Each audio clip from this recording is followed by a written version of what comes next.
এক সাধু বাবা মোটামুটি নির্বস্ত্র ছিলেন, মানে উলগ্ন অবস্থায় ছিলেন। খুব জ্ঞানী লোক, চারদিকে প্রচার হয়ে গেল। তিনি একটা গাছের নিচে বসতেন। কিছুদিন পরে লোক পরপর ভিড় হচ্ছে। সাধু বাবাকে বললো যে, সাধু বাবা, এত লোক আসছে, মেয়েরাও আসবে, তো আপনি একটা বস্ত্র কিছু পরুন। কী বস্ত্র পরবো? না, আপনি একটা ল্যাঙ্গট পরে নিন। ঠিক আছে, সাধু বাবা কী করলো, ল্যাঙ্গট পরে নিল। 5-6 বছর পরে দেখা গেল সাধু বাবার একটা বাইরে তার টাঙানো আছে, মেয়েদের শাড়ি ফাড়ি টাঙানো আছে, 3-4টা বাচ্চা খেলছে, 2টো গরু আছে, ছাগল আছে। তো একজন এসে বলল, বাবা এই কী অবস্থা, আপনি বিয়ে করে নিয়েছেন? বলছে, হ্যাঁ, কী করবো, আমার তো কোনো দোষ নেই, তোমরা বললে ল্যাঙ্গট পরো, এবারে ল্যাঙ্গটটাকে কাচতে হবে তো, কে কাচবে? তাই জন্য আমি কী করলাম, বিয়ে করে নিলাম। যেই বিয়ে করে নিলাম, এবার বাচ্চা হলো। 3-4টা বাচ্চা হওয়ার পরে তাদেরকে খাওয়াতে হবে তো, তাই জন্য আমি গরু রাখলাম। এবারে আমার সাধন তো কিছু দরকার, তাই জন্য আমি ছাগল রাখলাম। লোকে বুঝে গেল সবটাই হচ্ছে ওই ল্যাঙ্গটের জন্য। এবারে এখন বাবা প্রবচন দেন, সবাই খুশি হয়, কিন্তু কেউ যদি ল্যাঙ্গটের কথা বলে, সাধু বাবা খুব জোর রেগে যায়। 2 বন্ধু একবারে সমুদ্রের ধারে যাচ্ছে, যেতে যেতে হঠাৎ দেখলো একটি জায়গায় বোর্ড লেখা আছে যে ডুবন্ত লোককে বাঁচালে 100 টাকা পুরস্কার। তো 2জন বন্ধুর মধ্যে একজন বলল, এক কাজ কর, আমি ডুবে যাব, তুই আমাকে বাঁচাবি। ঠিক আছে, আরেকজন বন্ধু বলল, ঠিক আছে। তারপর প্রথম বন্ধু গেল, সমুদ্রের মধ্যে ঢুকে গেল। ঢুকে যাওয়ার পরে এবারে চিৎকার করছে, আমাকে বাঁচাও বাঁচাও, চিৎকার করছে। আর একটি বন্ধু আর যায়নি। অনেকক্ষণ পরে ডুবতে ডুবতে কোনো রকম ছেলেটা বেরিয়ে এলো, এসে তার বন্ধুকে বলছে, কী রে, তুই আমাকে বাঁচালেনি? তখন সে পাশে একটা বোর্ড দেখিয়ে দিল, তাতে লেখা আছে, লাশ তুললে 500 টাকা। এক নেতা গ্রামে গেছে, গ্রামে যে ভোটের প্রচার করতে গেছে, বেশ কিছু লোক এলো, দিয়েছে, বলে তাদের কাছে যে বললো যে, আপনাদের কি প্রয়োজন আছে বলুন, কী দরকার আপনাদের, আমি সব করে দেবো, আমাকে ভোটটা দিন। তখন তারা বললো, দেখুন, আমাদের গ্রামে শ্মশান নেই, তো আপনি যদি একটু ব্যবস্থা করেন। ওই চিন্তা করবেন না, আমাকে ভোটটা দিন, তারপরে দেখবেন আমি ঘরে ঘরে শ্মশান বানিয়ে দেবো।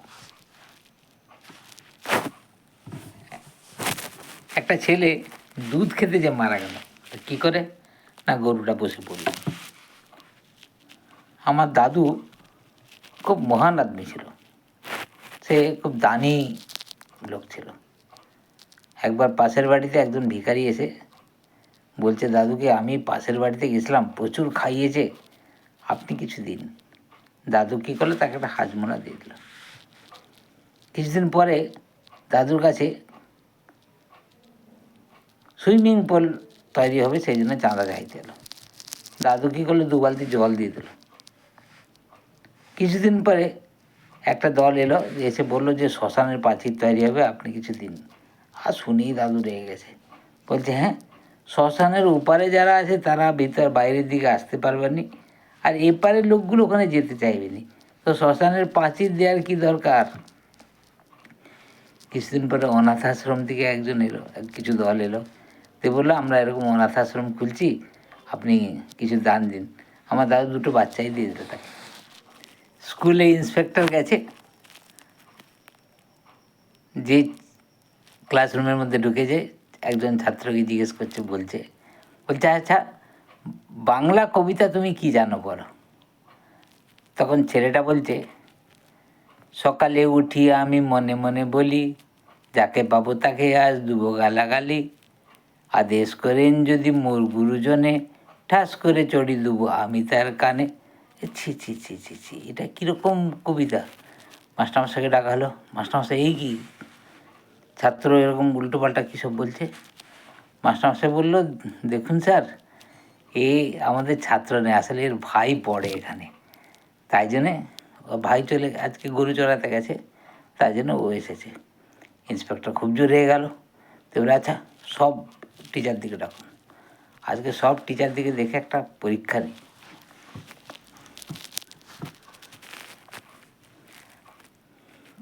সব টিচার দিকে ডাকা হলো, এলো সব টিচার।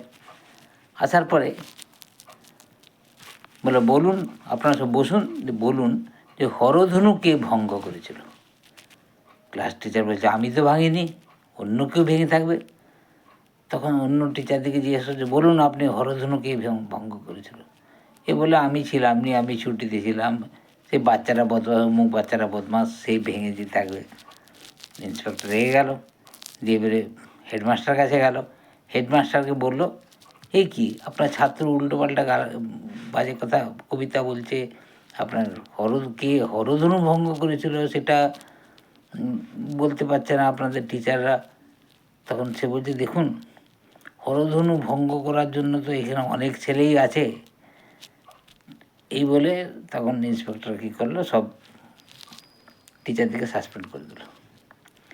সাসপেন্ড করে দেওয়ার পরে মন্ত্রী মহোদয়ের কাছে কথা রাখা গেল, এই কি টিচারদিকে সাসপেন্ড করেছে।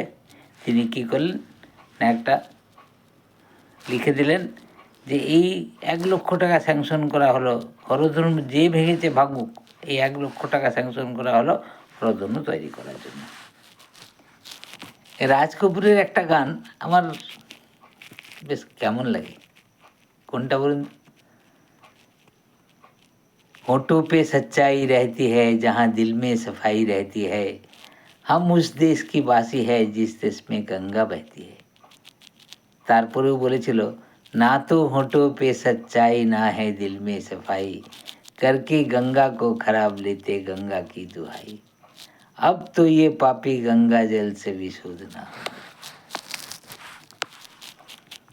একজন ভদ্রমহিলা বাচ্চাকে নিয়ে ট্রেনে যাচ্ছে, তো বাচ্চাটা কাঁদছে। তখন সে কী করছে, বাচ্চাটাকে চামচে করে দুধ খাওয়াচ্ছে। পাশে আরেকজন ভদ্রমহিলা বসেছিল, বললো, बहन जी अब बच्चों को चम्मच में क्यों खिलाते हैं, बोतल में खिलाइए ना। তখন ভদ্রমহিলা বলছে, না না বাবা, इसकी बाप की तरह आदत पड़ जाएगा। বলছে, আমার দাদু, আমার বাবা খুব সাহসী ছিল, একদিন ছাগলের মুখ থেকে বাঘকে কাড়িয়ে নিয়ে এসেছিল। বলে, এটা কীরকম কথা, ছাগল আবার বাঘ খাবে, বাঘ কাড়াবে না, বাঘটা কাগজের ছিল। তখন দ্বিতীয় বন্ধু বলছে যে, তুই কি বলছো, আমার দাদু বিরাট সাহসী ছিল, একবার 10 তলার ছাদ দিয়ে ঝাঁপ দিয়ে দিল, তারপরে মরে গেল। এক বাসে খুব ভিড় হয়েছে, বাসটা যাচ্ছে, একজন ভদ্রমহিলা বাসে যে চাপলো, বয়স্ক মহিলা, তো সে যার কাছে যায় কেউ আর তাকে সিটটা ছাড়েনি।